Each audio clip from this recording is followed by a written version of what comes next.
اللہ کے سوا کسی اور کی اطاعت جس سے اللہ کی معصیت لازم آتی ہو، شرک۔ لا طاعت لمخلوق فی معصیت الخالق، مخلوق میں سے کسی کی اطاعت نہیں ہوگی یہ اس معاملے میں جس میں خالق کی معصیت لازم آ رہی ہے۔ ہاں، خالق کے احکام کے اندر اندر والدین کا حکم بھی مانو، اطاعت کرو، اساتذہ کا حکم مانو، کسی اور کو اپنا لیڈر مانا ہے اس کا حکم مانو، لیکن ناٹ بیونڈ وہ جو سرکل ہے کتاب و سنت کا، اس سے باہر نہیں۔ لا طاعت لمخلوق فی معصیت الخالق، یہ آپ الجبرے کے فارمولے کے طور پر اپنے سامنے رکھیے۔ اب اسے اپلائی کیجئے، جیسے فارمولوں کے ذریعے سے پھر بڑے بڑے وہ سم جو ہے وہ حل کیے جاتے تھے سوالات۔ صبح کا وقت ہے، آنکھ بھی کھلی ہے، کوئی اذان کی آواز بھی کان میں آئی ہے، آپ کا نفس کہتا ہے ابھی سو جی۔ آپ نے اپنی چادر یا کمبل کو درست کیا اور کروٹ لی اور سو گئے۔ یہ کیا ہے؟ آپ نے کس کا حکم پیچھے پھینکا اور کس کا حکم مانا؟ اللہ کے حکم کو پیچھے پھینک دیا، نفس کے حکم کو آگے رکھا۔ یہ شرک، اس شرک کو جاننے والے بہت کم ہیں۔ مولانا روم نے خوب کہا تھا، نفس ماں ہم کم ترس فرعون نیست لیکن ایراعون نیست۔ میرا نفس بھی فرعون سے کم نہیں ہے۔ فرعون نے کہا تھا نا الیس لی ملک مصر وہذہ الانہار تجری من تحتی، کیا اس ملک کے مصر کی حکومت میری نہیں ہے؟ اور سارا جو یہ آپ پاشی کا نظام ہے، انہار کا نظام ہے، وہ میرے کنٹرول میں نہیں ہے؟ جس کا چاہوں موگا کھلا رکھوں، جس کا چاہوں بند کر دوں۔ یہ تھا خدائی کا دعویٰ، انا ربکم الاعلی۔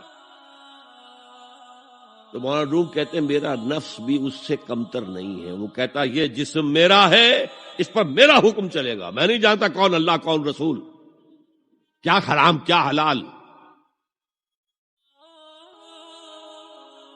تو فرعون سے کم تو نہیں ہے میرا نفس، لیکن ایراعون اس کی بہت مدد تھی، فوج تھی، لاؤ لشکر تھا، تو اس نے زبان سے بھی کہہ دیا کھل کر انا ربکم الاعلی۔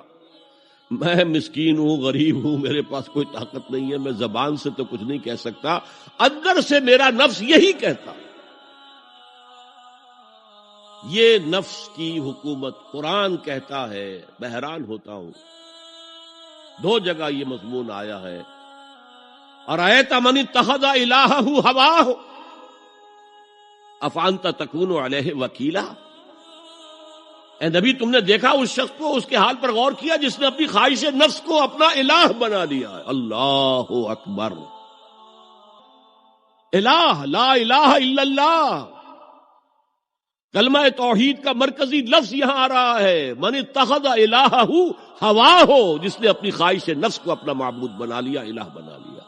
افانت تکون علیہ وکیلا، کیا آپ ایسے شخص کی کوئی ذمہ داری لے سکتے ہیں؟ سود حرام ہوا کرے جی، حرام ورام، ہمارا دھندا جو ہے وہ آگے بڑھ نہیں سکتا۔ تو اللہ کے حکم کو پیچھے ڈالا، نفس کے تقاضے کو آگے رکھا۔ کون معبود ہے آپ کا؟ نام عبداللہ رکھیے، نام عبد الرحمن رکھیے، ہے عبد النفس، نفس کے بندے، نفس کے غلام۔ یہ میں نے یوں سمجھیے کہ جیسے میں نے ہجرت اور جہاد کی ڈیفینیشنز کی تھی۔ ہجرت کا بیس کیا ہے؟ پوچھا گیا ایو الہجرت افضل ہو یا رسول اللہ، اے اللہ کے رسول بتائیے سب سے اعلیٰ ہجرت کون سی ہے، افضل؟ فرمایا ان تہجر ما کرہ ربک، ہر اس چیز کو چھوڑ دو جو تمہارے رب کو پسند نہیں۔ آج رات ہی سے آپ ہجرت شروع کر سکتے ہیں۔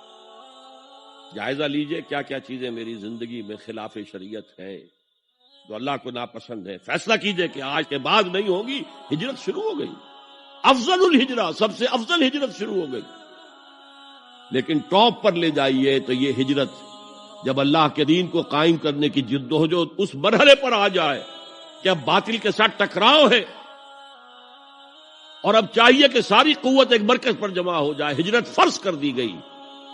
وہ ہجرت گھر بار چھوڑ کر، اہل و عیال کو چھوڑ کر، اور مکے کے بھیڑیوں کے رحم و کرم پر چھوڑ کر اپنے گھر والوں کو، جو لوگ ہجرت کر کے آئے. حکم تھا. ہجرت مدینہ فرض تھی، ہجرت حبشہ فرض نہیں تھی. صرف اجازت تھی کہ جن سے سختیاں نہیں جھیلی جا رہی مزید، وہ چلے جائیں. تو ہجرت کا یہ ابتدائی نقطہ، انتہا یہ. جہاد، المجاہد من جاہد نفسہ، جہاد تو یہاں سے شروع ہو گیا، اپنے نفس کے خلاف جہاد کرنا. صبح نفس نے کہا ابھی سو جا، آپ نے نفس کی بات کو رد کیا، اپنا کمبل اٹھا کے پھینکا، اٹھے، وضو کیا، نماز کے لیے آپ مسجد چل دیے. آپ نے جہاد کیا نفس کے خلاف. یہ افضل الجہاد ہے. اور سب سے چوٹی اوپر یہ ہے کہ جب وہ حق و باطل کی جنگ ہو تو جان ہتھیلی پر رکھ کر میدان میں حاضر ہو جاؤ.